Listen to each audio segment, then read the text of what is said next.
In this video I'm going to show you how to trim the edge of a carcass so that you can cover the unsightly gaps between your fitted cabinets. So first off I need to explain that all trim pieces need to be cut on a back cut. So it's about a 15-degree cut so that the front face of the trim is the only part touching the ceiling or the walls, and that way it looks seamless and there's no gaps. Because of the back cut, it's only the front edge which is touching, so it's absolutely flush.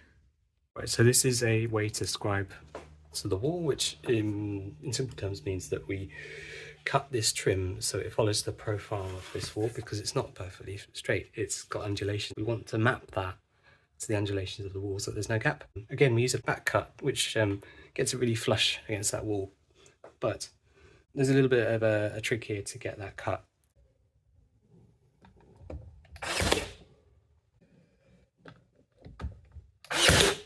Use a depth gauge or combination square to make sure it's parallel to the edge of the carcass. A lot of people have a tool, a trend scribing tool, or even a pair of old compasses.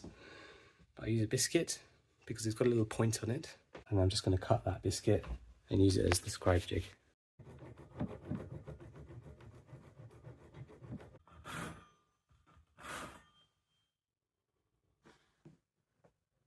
So this is what we end up with: a notched biscuit with a cross on the front to signify the edge which we're scribing with.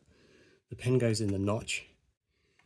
That means we've translated that distance from the inside face to the outside. You see what I mean? Here's the inside. Here's the outside.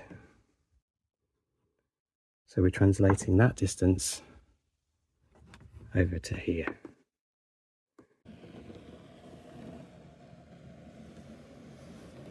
When I run the biscuit down with the pen, I use my finger just against the edge of the board to maintain 90 degrees and then slowly run it down the board.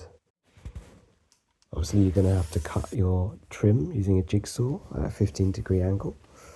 I forgot to show that, but here's how I joint the trim to make sure everything remains flush using a biscuit jointer.